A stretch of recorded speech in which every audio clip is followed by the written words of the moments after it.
Hello everyone, this is the part 2 of motion and time chapter, and in this part we are going to read about distance versus time graph, ancient methods of measuring time and simple pendulum. Okay. So here is the distance versus time graph. So what is a graph? A graph is a straight line or curve showing the relation of two variable quantities of which one varies as a result of change in the other. The quantity which is made to vary at will is called the independent variable, and the other which varies as a result of this change is called the dependent variable. Okay. So some points must be kept in mind while drawing distance time graph. First is in a distance time graph, distance is always taken along the y axis while the time is taken along the x axis. We should analyze the given data and make a proper choice of scale for time and distance. Next, we should plot the points on the graph, and finally we have to join the points. Okay, as you can see here, two graphs are there. So if the graph obtained is a straight line, then the motion is uniform motion, and if the graph obtained is not a straight line, then the motion is non-uniform motion. Okay, so for non-uniform motion the distance time graph is always curved, and that for uniform it is always a straight line. Next is ancient methods of measuring time. In ancient time, periodic events such as sunrise, sunset, and phases of moon were used for measuring time intervals. Okay,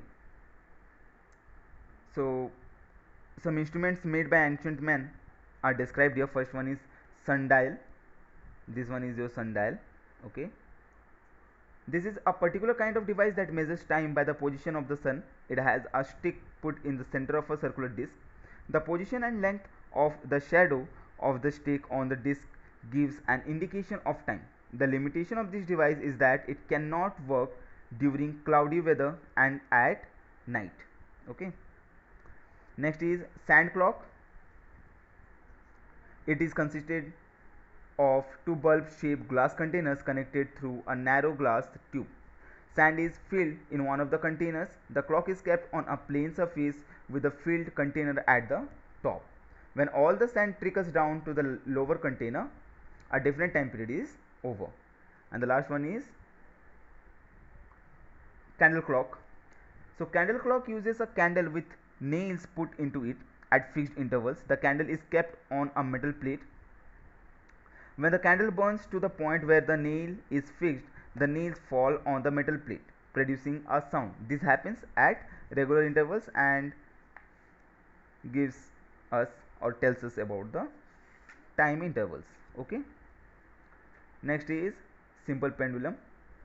In a simple pendulum, a small mass is suspended, as you can see here, by a non-elastic string from a fixed support.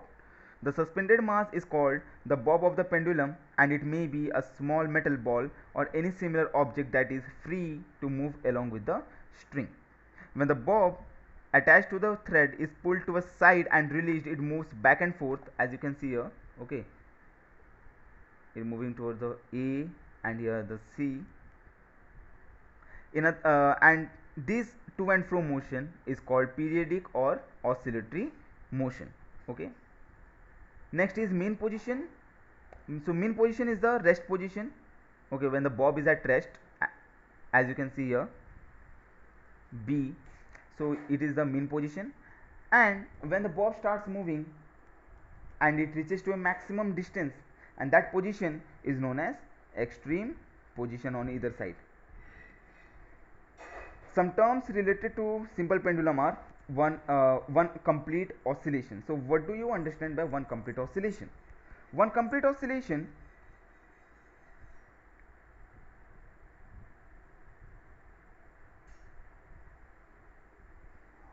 one complete oscillation is the movement of the pendulum from one extreme position to another extreme position and then back to the mean position.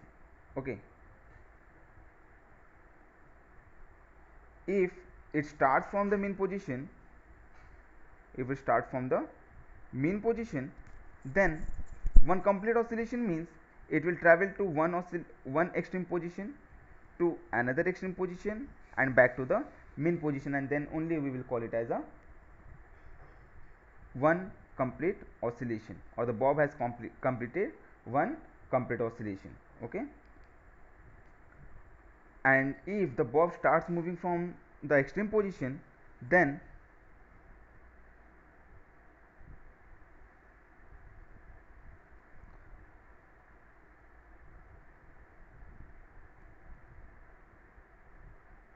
so if the bob starts moving from extreme position, then the movement of the bob from the extreme position to another extreme position and back to the same extreme position will give us one complete oscillation.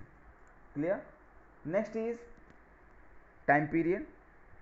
So time taken by the pendulum to complete one oscillation is referred to as the time period, and the time period is denoted by T. Next is amplitude. Amplitude is the maximum displacement that the bob moves in either side. Okay, so as you can see here, this is the maximum distance that the bob has moved, and this maximum distance is known as amplitude. Okay, so this is all about your simple pendulum. Hope you understood the video. Thank you.